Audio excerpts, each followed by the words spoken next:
નમસ્કાર, ટુડે ન્યૂઝમાં આપનું સ્વાગત છે. હું છું રીના.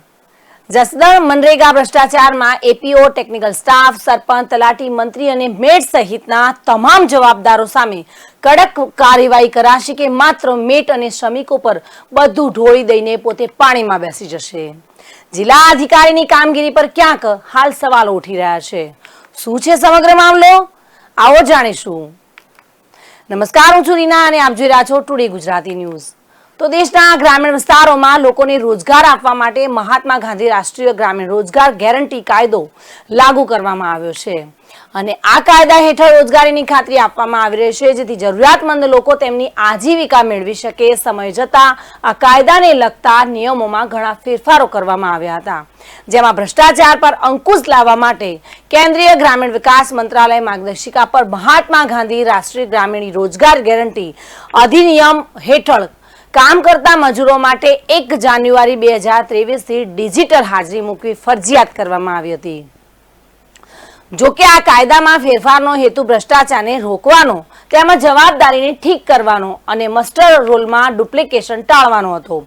છતાં જસદણ તાલુકા પંચાયત કચેરીના સરકારી બાબુઓ ભ્રષ્ટાચાર આચરવા માટે ટેવાયેલા હોય તેમ મનરેગામાં ખુલ્લો ભ્રષ્ટાચાર આચરતા હોવાનો પર્દાફાશ કરતા ચકચાર મચી ગયો છે. જો કે આ ભ્રષ્ટાચાર બાબતે જસદણ ટીડીઓ દ્વારા દેવપરા, બાખલવડ અને હળમતિયા સહિત 6 ગામોની તપાસ કરવામાં આવી હતી અને જ્યાં મેટ સહિતનાઓએ આચરેલો ભ્રષ્ટાચાર સાબિત થઈ ગયો છે.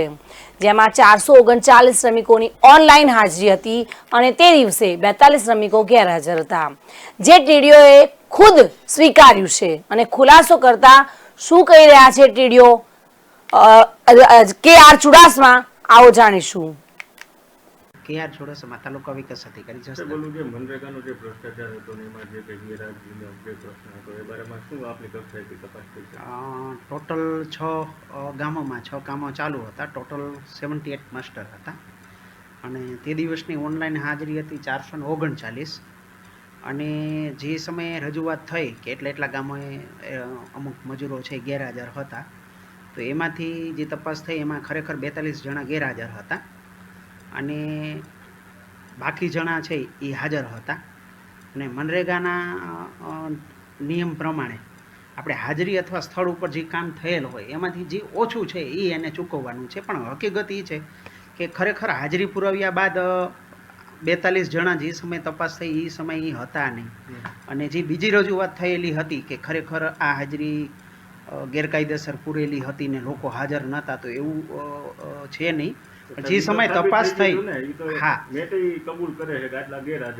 જે ગેરહાજર હતા એની તપાસ થઈ ગઈ છે. બાકી જે એવો પ્રશ્ન હતો કે ભાઈ આ સ્થળ સિવાયની હાજરી પૂરેલી છે, તો સોફ્ટવેરની અંદર તમે 10 યા 11 મીટરના એરિયાની બહાર જાઓ, જે જીઓટેક કરેલું છે સ્થળનું, માની લો તળાવ છે તો જે જગ્યાએ ઊભા રહીને તમે કર્યું તો બહુ મોટું તળાવ થાય, તો જે જગ્યાએ જીઓટેક કર્યું હોય ને એ 11 મીટરના એરિયામાં જ એની હાજરી પૂરાય છે. ને હાજરી ઓલરેડી 8 વાગ્યાથી લઈ અને 9 વાગ્યાની વચ્ચે બધાની હાજરી પૂરાઈ ગઈ હતી. અને હાજરીના હા, ગેરહાજર હતા, 42 જણા ગેરહાજર હતા. એમાં મનરેગામાં જે નિયમો પ્રમાણે છે કે આ છે ગેરરીતિ છે, ભ્રષ્ટાચાર નથી. એનું રીઝન એ છે, કહું આપને, કે હાજરી અને સ્થળ ઉપર જે થયેલું કામ છે ને એમાંથી જે ઓછી રકમ છે ને એ જ એને ચૂકવવાની છે.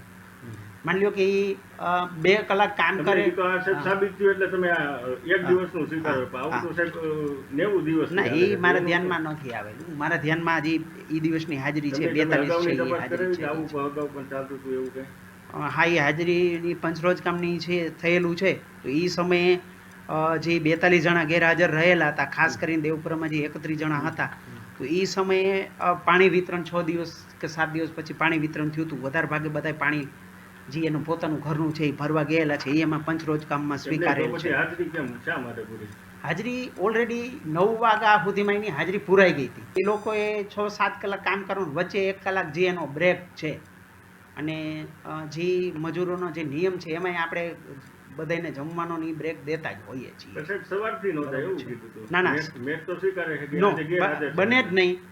કારણ કે મનરેગામાં જે ઓનલાઈન હાજરી છે બરોબર છે. તમે ધારો તો આજની પણ હાજરી હું ઓનલાઈન કોમ્પ્યુટરમાં દેખાડી દઉં અને તે દિવસની જ કેટલા હોય છે. વાગ્યાનો બ્રેક હોય? નહીં, હીટવેવને લીધે જ્યારે તડકો ભારે થઈ જાય ત્યારે ગમે ત્યારે રખાવી શકે. વચ્ચે 1 કલાકની આસપાસ બ્રેક હોઈ શકે. એમને એટલે 10 વાગે હોય ના, એવું કોઈ ટાઈમ નક્કી નથી કર્યો કે એટલા વાગે જ કરજો. છે? કારણ કે એ ટૂંકમાં કોઈ લોકો નિયમ નથી લાગુ પડતા. ગમે ત્યારે ના, ગમે હીટવેવને ત્યારે લીધે એ લઈ લોકોએ શકાય. કામ વહેલું ચાલુ કર્યું હતું તો સમજી લ્યો કે 4 કલાક જેવું કંઈ કામ કરે તો આરામ તો બધાય કરતા જ હોય છે. કામ નહોતું કર્યું, જે ટાઈમ હતો ને એ ટાઈમે જ કામ કર્યું હતું ને અમે જે પેલા જ પહોંચ્યા હતા ને 10 વાગે જ એટલે આમાં શું પહોંચ્યા હવે કાર્યવાહી થશે સાહેબ આપની કક્ષાએથી? આમાં જે તો અમારી કક્ષા એ છે એના જે છે એ રોજગારી કાપવામાં આવશે.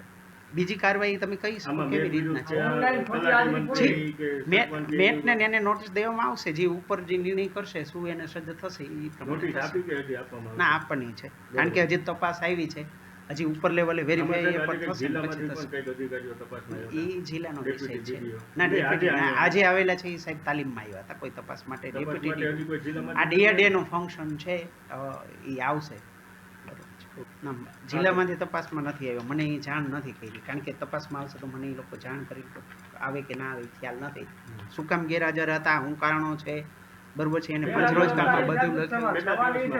તમે જાઓ ત્યારે કહેજો. એમને કેટલા દિવસમાં કાર્યવાહી થશે આમાં? આ તમે જે કહો છો ગેરરીતિ. આમાં જો ગેરરીતિ છે, ભ્રષ્ટાચાર નથી. કારણ કે મનરેગા નિયમો પ્રમાણે હાજરીના સ્થળ ઉપર જે કામ થયેલું એમાંથી જે ઓછું છે એ ચૂકવવાનું એમને છે. ગેરરીતિમાં ક્યારે તપાસ થશે? કેટલા ગેરરીતિની તપાસ તો થઈ ગઈ, પૂરી થઈ ગઈ કે ભાઈ ગેરહાજર હતા એ ચોખ્ખું છે કે ભાઈ ગેરહાજર હતા, પણ હાજરી પુરાવ્યા પછી ગેરહાજર હતા. આવ્યા હતા એવું છે જ નહીં. કામો પર તો એ આવ્યા હતા જ. કારણ કે એની જે હાજરી બોલે છે ઓનલાઈન અને એ પ્રમાણે ઈ પોતે આવીને હાજરી તો એને પુરાવી લે છે. ભલે 2-3 કલાક એને કામ કર્યું એનું પાણીનું જે પંચાયતનું જે રોજ કામ છે એમાં પાણી લેવા ગયા હતા. ટાઈમ શું છે? સવારનો એ લોકો વધારે 6 કલાકમાં આપણે એને કામ કરાવવાનું છે. 7 કલાકમાં એ 7 વાગ્યામાં એ કરી શકે હવે સાહેબ અમે ના અને 8 વાગે અમારા શરૂ પહોંચ્યા કરી હતા, બરોબર 10:30 વાગે 10 વાગે કઈ હીટવેવ હોય નહીં સાહેબ, બરોબર? તો કે 10 એ તો 10 વાગ્યામાં વાગે આપણે જઈએ તો ખબર પડે હા. હીટવેવ કેટલી છે. નહીં, જો નહીં. મેટની જે હાજરી પૂરવાની છે એ મેટની જ જવાબદારી છે. આમાં ટૂંકમાં પ્રાથમિક જવાબદારી છે એ સરપંચ મેટની છે. તલાટી મંત્રી છે, APO છે, એની ડાયરેક્ટ જવાબ ડાયરેક્ટ જવાબદારી કોઈની નથી. જવાબદારી આમાં ડાયરેક્ટ જવાબદારી કોઈની નથી થતી. ઇનડાયરેક્ટ થતી હોય ભાઈ સંચાલન કરવાનું છે, સાઈન આવે છે. પણ સ્થળ ઉપર જવાનું નથી હોતું.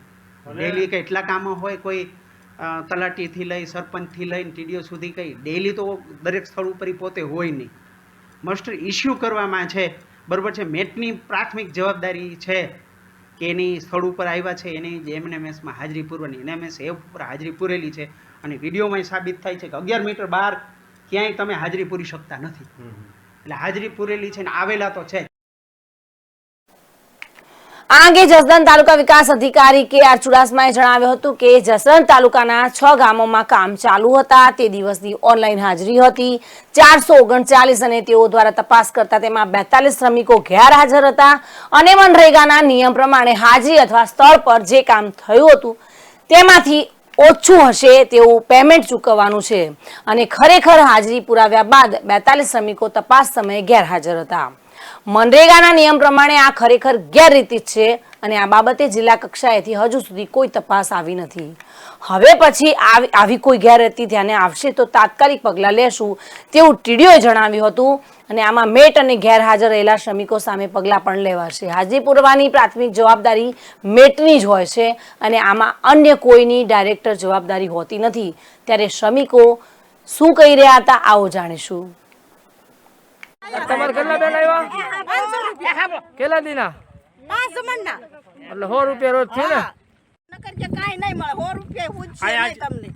કામ કરો તો મળશે. કેટલો પગાર મળશે કામ કરો તો? તો 200 કાંક માથે કીધા એટલા પૂછશે. કામ કરો તો. નકર તમે આ નહીં, કામ કોઈ નહીં પૂછે. તમે આ કામ નથી કરતા? કામ તો થાય એટલા બધા કામ કરે છે. તમારા અઠવાડિયાનો પગાર કેટલો આવે? ઘડીક બોલો માં. 1100 1200 ક્યારેક 1500 એવું આવે છે. અઠવાડિયાનો? હા. ક્યારેક 15 દેવાની, ક્યારેક 11 જમણ 11 જમણ હોય, 15 દી હોય. શું છે? પગાર આવ્યો જ નથી. કેદુનો ન થયો? ઓલા તળાવમાં હાલતો ને એ પગાર જ છે. કોને ને તમારે એકને એક બધાયને? બધાને કોકને ખાતા તો જિલ્લા કક્ષાએથી આ ભ્રષ્ટાચાર બાબતે હજુ સુધી કોઈ કાર્યવાહી કે તપાસ કરવામાં આવી નથી.